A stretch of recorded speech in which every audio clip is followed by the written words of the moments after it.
RSS ನಲ್ಲಿ ಮಹಿಳೆಯರಿಗೆ ಪಥಸಂಚಲನ ಮಾಡಲು ಅವಕಾಶವಿಲ್ಲ ಯಾಕೆ? ರಾಷ್ಟ್ರೀಯ ಸ್ವಯಂ ಸೇವಕ ಸಂಘ ತಾನು ಮೊದಲೇ ಘೋಷಿಸಿಕೊಂಡಂತೆ ಅದು ಪುರುಷರ ಸಂಘಟನೆ. ಮಹಿಳೆಯರಿಗೆ ಅವರದ್ದೇ ಆದಂತ ಸಂಘಟನೆಯೂ ಇದೆ, ಅದೇ ರಾಷ್ಟ್ರ ಸೇವಿಕಾ ಸಮಿತಿ. ರಾಷ್ಟ್ರೀಯ ಸ್ವಯಂ ಸೇವಕ ಸಂಘದಲ್ಲಿ ಯಾವೆಲ್ಲ ಚಟುವಟಿಕೆಗಳು ನಡೆಯುತ್ತವೆಯೋ ಆ ಎಲ್ಲ ಚಟುವಟಿಕೆಗಳು ರಾಷ್ಟ್ರ ಸೇವಿಕಾ ಸಮಿತಿಯಲ್ಲೂ ನಡೆಯುತ್ತೆ. ರಾಷ್ಟ್ರ ಸೇವಿಕಾ ಸಮಿತಿಯ ಪಥಸಂಚಲನ ಕೂಡ ದೇಶದಾದ್ಯಂತ ನಡೆಯುತ್ತಿದೆ. ಸಂಘವನ್ನ ಸರಿಯಾಗಿ ಅರ್ಥ ಮಾಡಿಕೊಂಡರೆ, ಓದಿಕೊಂಡರೆ ಈ ಬಾಲಿಶ ಪ್ರಶ್ನೆಗಳು ಉದ್ಭವಿಸೋದಿಲ್ಲ. ಇನ್ನು ಇತ್ತೀಚೆಗೆ ಸಚಿವ ಪ್ರಿಯಾಂಕ್ ಖರ್ಗೆ ಅವರಂತೂ ಒಂದು ಹೆಜ್ಜೆ ಮುಂದೆ ಹೋಗಿ ಆರ್ಎಸ್ಎಸ್ ದಲಿತ ಮಹಿಳೆಯೊಬ್ಬರನ್ನ ಅದರ ಮುಖ್ಯಸ್ಥರನ್ನಾಗಿ ಮಾಡಿದರೆ ನಾನು ಆರ್ಎಸ್ಎಸ್ ಅನ್ನು ಒಪ್ಪಿಕೊಳ್ತೇನೆ ಅಂತ ಹೇಳಿದ್ದಾರೆ. ಆರ್ಎಸ್ಎಸ್ ಪುರುಷರ ಸಂಘಟನೆ ಎಂದ ಮೇಲೆ ದಲಿತ ಮಹಿಳೆಯೊಬ್ಬರು ಮುಖ್ಯಸ್ಥೆ ಆಗುವುದು ಹೇಗೆ? ಇಂತಹ ಕನಿಷ್ಠ ಪ್ರಜ್ಞೆಯನ್ನಾದರೂ ಸಚಿವರು ಬೆಳೆಸಿಕೊಳ್ಳಬೇಕೆನ್ನುವುದೇ ನಮ್ಮ ಕಳಕಳಿ. ಆರ್ಎಸ್ಎಸ್ ನೋಂದಣಿ ಅಂದ್ರೆ ರಿಜಿಸ್ಟ್ರೇಷನ್ ಆಗಿಲ್ಲ ಯಾಕೆ? ದೇಶದ ಕಾನೂನಿನಲ್ಲಿ ಎಲ್ಲ ಸಂಘಟನೆಗಳು ನೋಂದಣಿ ಆಗಲೇಬೇಕು ಎಂಬಂಥ ನಿಯಮ ಇಲ್ಲ. ಎಲ್ಲ ನಾಗರಿಕರು ಸಂಘಟನೆಗಳನ್ನ ಸ್ಥಾಪಿಸುವ ಹಕ್ಕನ್ನ ಈ ದೇಶದ ಸಂವಿಧಾನ ನೀಡಿದೆ. ಸರ್ಕಾರದಿಂದ ಅಥವಾ ಬೇರೆ ಸಂಘ ಸಂಸ್ಥೆಗಳು ಕಂಪನಿಗಳಿಂದ ದೇಣಿಗೆ ಪಡೆಯುವಂತಿದ್ದರೆ ಮಾತ್ರ ಸಂಘಟನೆಗಳು ಭಾರತೀಯ ನೋಂದಣಿ ಕಾಯ್ದೆ ಅಥವಾ ಬೇರೆ ಯಾವುದೇ ಕಾಯ್ದೆಯ ಅಡಿಯಲ್ಲಿ ನೋಂದಣಿ ಆಗಬೇಕು. ಆರ್ಎಸ್ಎಸ್ ಸರ್ಕಾರದಿಂದ ಅಥವಾ ಬೇರೆ ಯಾವುದೇ ಸಂಘ ಸಂಸ್ಥೆಗಳಿಂದ ದೇಣಿಗೆಯನ್ನು ಸ್ವೀಕಾರ ಮಾಡೋದಿಲ್ಲ. ಆದರೆ ಆರ್ಎಸ್ಎಸ್ ನ ಎಲ್ಲ ವಿವಿಧ ಕ್ಷೇತ್ರಗಳ ಸಂಘಟನೆಗಳು ಕಾನೂನಿನ ಪ್ರಕಾರ ನೋಂದಣಿ ಆಗಿದೆ ಅನ್ನೋದು ಇಲ್ಲಿ ಉಲ್ಲೇಖ ಮಾಡಬೇಕಾದಂತಹ ವಿಚಾರ. ಆರ್ಎಸ್ಎಸ್ ರಾಷ್ಟ್ರಧ್ವಜ ಹಾರಿಸಲ್ಲ ಯಾಕೆ? ಇದು ಕೂಡ ಬಾಲಿಶವಾದಂತ ಪ್ರಶ್ನೆಯೇ ಹೌದು. 1950 the emblems and names act ನ ಪ್ರಕಾರ ಖಾಸಗಿ ಸಂಸ್ಥೆಗಳಲ್ಲಿ ರಾಷ್ಟ್ರಧ್ವಜವನ್ನ ಹಾರಿಸಲು ನಿರ್ಬಂಧ ಇತ್ತು.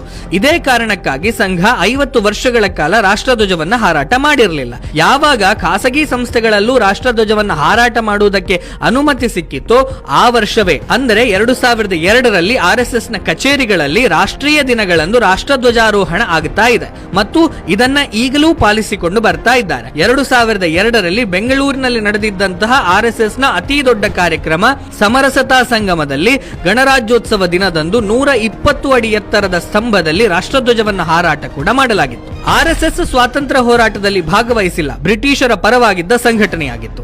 ಇದು ಅಪ್ಪಟ ಸುಳ್ಳು ಮತ್ತು ಬಾಲಿಶ ಹೇಳಿಕೆ.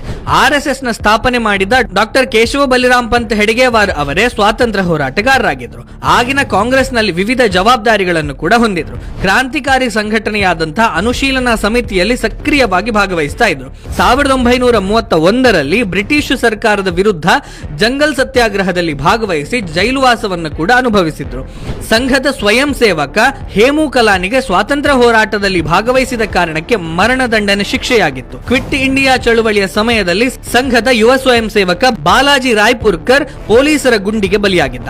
ಅರುಣಾ ಅಸಫ್ ಅಲಿ ಮೊದಲಾದ ಸ್ವಾತಂತ್ರ್ಯ ಹೋರಾಟಗಾರರಿಗೆ ಸಂಘದ ಸ್ವಯಂ ಸೇವಕರು ತಮ್ಮ ಮನೆಗಳಲ್ಲಿ ಉಳಿದುಕೊಳ್ಳಲು ಆಶ್ರಯವನ್ನ ಕೂಡ ನೀಡಿದರು.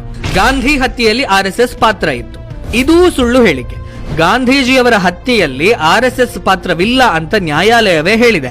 ಗಾಂಧೀಜಿ ಹತ್ಯೆಯಲ್ಲಿ ಆರ್ಎಸ್ಎಸ್ ನ ಪಾತ್ರ ಇದೆ ಅಂತ ಅಂದಿನ ನೆಹರು ಸರ್ಕಾರ ಸಂಘದ ಮೇಲೆ ನಿಷೇಧವನ್ನ ಹೇರಿತ್ತು. ಆದರೆ ಯಾವುದೇ ಸಾಕ್ಷ್ಯಾಧಾರಗಳು ಸಿಗದ ಕಾರಣ ಆ ನಿಷೇಧವನ್ನ ಬೇಷರತ್ತಾಗಿ ಕೇಂದ್ರ ಸರ್ಕಾರ ವಾಪಸ್ ಪಡೆದುಕೊಂಡಿತ್ತು. 1966ರಲ್ಲಿ ಗಾಂಧೀಜಿಯವರ ಹತ್ಯೆಯ ಷಡ್ಯಂತ್ರವನ್ನ ಭೇದಿಸಲು ರಚನೆಯಾಗಿದ್ದಂತಹ ಜೆಎಲ್ ಕಪೂರ್ ಆಯೋಗ ಕೂಡ ಗಾಂಧೀಜಿ ಹತ್ಯೆಯಲ್ಲಿ ಆರ್ಎಸ್ಎಸ್ ನ ಪಾತ್ರ ಇಲ್ಲ ಅಂತ ಹೇಳಿತ್ತು. ಆರ್ಎಸ್ಎಸ್ ಸಂಘಟನೆ ತನ್ನ ಚಟುವಟಿಕೆಗಳನ್ನ ಗುಪ್ತವಾಗಿ ನಡೆಸುತ್ತದೆ, ಹಾಗಾಗಿ ಆರ್ಎಸ್ಎಸ್ ಭೂಗತ ಸಂಘಟನೆ. ಆರ್ಎಸ್ಎಸ್ ನ ಮುಖ್ಯ ಚಟುವಟಿಕೆಯೇ ನಿತ್ಯ ಶಾಖೆ. ಈ ಶಾಖೆಗಳು ಮುಕ್ತ ಬಯಲಿನಲ್ಲಿ ನಡೆಯುವಂತಹ ಚಟುವಟಿಕೆ. ಇದನ್ನ ಯಾರು ಬೇಕಾದರೂ ಮುಕ್ತವಾಗಿ ನೋಡಬಹುದು, ಶಾಖೆಯಲ್ಲಿ ಭಾಗವಹಿಸಿ ಅಲ್ಲಿರುವ ಸ್ವಯಂ ಸೇವಕರ ಅನುಭವವನ್ನು ಕೂಡ ಪಡೆದುಕೊಳ್ಳಬಹುದು. ಆರ್ಎಸ್ಎಸ್ ನ ಯಾವ ಚಟುವಟಿಕೆಗಳು ಕೂಡ ಗುಪ್ತವಾಗಿ ನಡೆಯುವುದಿಲ್ಲ. ಆರ್ಎಸ್ಎಸ್ ನ ಅಖಿಲ ಭಾರತೀಯ ಬೈಠಕ್ಗಳಲ್ಲಿ ತೆಗೆದುಕೊಂಡಂತ ಮಹತ್ವದ ನಿರ್ಧಾರಗಳನ್ನ ಪತ್ರಿಕಾಗೋಷ್ಠಿಯ ಮೂಲಕ ದೇಶದ ಜನತೆಯ ಮುಂದೆ ಇಡುತ್ತಾರೆ. ಹಾಗಾಗಿ ಈ ಹೇಳಿಕೆ ಕೂಡ ಸತ್ಯಕ್ಕೆ ದೂರವಾದ ಬಾಲಿಶವಾದಂತ ಹೇಳಿಕೆ. ಆರ್ಎಸ್ಎಸ್ ಅನ್ನ ಅಂಬೇಡ್ಕರ್ ಅವರು ವಿರೋಧಿಸಿದ್ರು, ಹಾಗಾಗಿ ಇದು ದಲಿತ ವಿರೋಧಿ ಸಂಘಟನೆ. ಇದು ಅಪ್ಪಟ ಸುಳ್ಳು. 1940ರಲ್ಲಿ ಡಾಕ್ಟರ್ ಬಿ ಆರ್ ಅಂಬೇಡ್ಕರ್ ಅವರು ಮಹಾರಾಷ್ಟ್ರದ ಸತಾರಾ ಜಿಲ್ಲೆಯ ಕಾರಾಡ್ನಲ್ಲಿ ನಡೀತಾ ಇದ್ದಂತಹ ಆರ್ಎಸ್ಎಸ್ ಶಾಖೆಗೆ ಭೇಟಿ ನೀಡಿದ್ರು. ಅಲ್ಲಿ ಜಾತಿ ಅಸಮಾನತೆಯನ್ನ ಸದ್ದಿಲ್ಲದೆ ಹೋಗಲಾಡಿಸ್ತಾ ಇರುವಂತಹ ಆರ್ಎಸ್ಎಸ್ ನ ಪ್ರಯತ್ನವನ್ನ ಕಂಡು ಶ್ಲಾಘಿಸಿದ್ರು. ಅದಕ್ಕಿಂತ ಮುಂಚೆ 1939ರಲ್ಲಿ ಪುಣೆಯಲ್ಲಿ ನಡೀತಾ ಇದ್ದಂತಹ ಸಂಘದ ಶಿಬಿರಕ್ಕೂ ಭೇಟಿ ನೀಡಿದ್ರು ಅಂತ ಅಂಬೇಡ್ಕರ್ ಅವರ ಪರಮಾಪ್ತರಾಗಿದ್ದಂತಹ ಬಾಳಾ ಸಾಹೇಬ್ ಸಾಳುಂಕೆ ಅವರು ಹೇಳಿದ್ದಾರೆ. ಅದನ್ನ ಅವರ ಮಗ ಕಶ್ಯಪ ಸಾಳುಂಕೆ ಅವರು ಸಂಕಲಿಸಿರುವಂತಹ ಆಮ್ಟೆ ಸಾಹೇಬ್ ಪುಸ್ತಕದಲ್ಲಿ ಉಲ್ಲೇಖ ಮಾಡಲಾಗಿದೆ.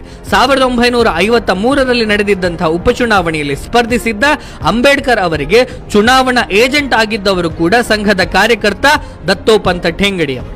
RSS ಸ್ವಯಂ ಸೇವಕರು ದಂಡ ಹಿಡಿದು ಸಮಾಜದಲ್ಲಿ ಅಶಾಂತಿ ಸೃಷ್ಟಿ ಮಾಡ್ತಾ ಇದ್ದಾರೆ. ಇದು ಕೂಡ ಬಾಲಿಶ ಮತ್ತು ಸುಳ್ಳು ಹೇಳಿಕೆ. ಇಲ್ಲಿಯವರೆಗೆ ಸಂಘದ ಸ್ವಯಂ ಸೇವಕರು ದಂಡ ಹಿಡಿದು ಅಶಾಂತಿ ಸೃಷ್ಟಿಸಿದ ಒಂದೇ ಒಂದು ಪ್ರಕರಣ ದೇಶದಾದ್ಯಂತ ಯಾವ ಮೂಲೆಯಲ್ಲಿ ಕೂಡ ದಾಖಲಾಗಲಿಲ್ಲ. ಈ ಒಂದು ತಿಂಗಳಿನಲ್ಲಿ ಕರ್ನಾಟಕದಲ್ಲಿ 250ಕ್ಕೂ ಹೆಚ್ಚು ಕಡೆ ಪಥಸಂಚಲನ ಆಗಿದೆ. ಒಂದೇ ಒಂದು ಕಡೆ ಅಹಿತಕರ ಘಟನೆಗಳು ನಡೆದಿಲ್ಲ. ಮೇಲಾಗಿ ದಂಡ ಅಥವಾ ಲಾಠಿ ಮಾರಕಾಸ್ತ್ರ ಅಲ್ಲ ಅಂತ ಹೇಳಿ 1959ರ ಭಾರತೀಯ ಶಸ್ತ್ರಾಸ್ತ್ರ ಕಾಯ್ದೆ ತನ್ನ ವ್ಯಾಖ್ಯಾನದಲ್ಲೇ ಹೇಳಿದೆ. ಹೀಗಾಗಿ ಸಂಘ ಎಲ್ಲೂ ಲಾಠಿ ಹಿಡಿದು ಅಶಾಂತಿಯನ್ನ ಸೃಷ್ಟಿ ಮಾಡಿಲ್ಲ. ಮೇಲಾಗಿ ಲಾಠಿ ಮಾರಕಾಸ್ತ್ರವೂ ಕೂಡ ಅಲ್ಲ. RSS ಸಂವಿಧಾನ ವಿರೋಧಿ ಸಂಘಟನೆ. RSS ನವರು ಅಂಬೇಡ್ಕರ್ ಅವರ ಸಂವಿಧಾನವನ್ನ ವಿರೋಧಿಸಿದ್ರು ಹೀಗಂತ ಹೇಳಿ ಇತ್ತೀಚೆಗೆ ಕರ್ನಾಟಕದ ಮುಖ್ಯಮಂತ್ರಿ ಸಿದ್ದರಾಮಯ್ಯನವರೇ ಹೇಳಿಕೆಯನ್ನ ನೀಡಿದರು. ಇದು ಅತ್ಯಂತ ಬಾಲಿಶವಾದಂತ ಹೇಳಿಕೆ.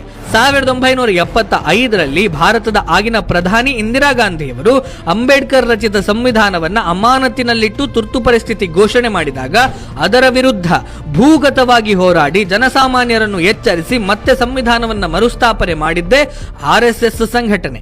ಈ ಹೋರಾಟದಲ್ಲಿ 44,000ಕ್ಕೂ ಹೆಚ್ಚು RSS ನ ಕಾರ್ಯಕರ್ತರು ಜೈಲು ವಾಸವನ್ನು ಅನುಭವಿಸಿದ್ರು. 87 ಸ್ವಯಂ ಸೇವಕರು ಇಂದಿರಾ ಗಾಂಧಿಯವರ ಸರ್ವಾಧಿಕಾರಕ್ಕೆ ಬಲಿಯಾಗಿ ಹುತಾತ್ಮರು ಕೂಡ ಆಗಿದ್ರು.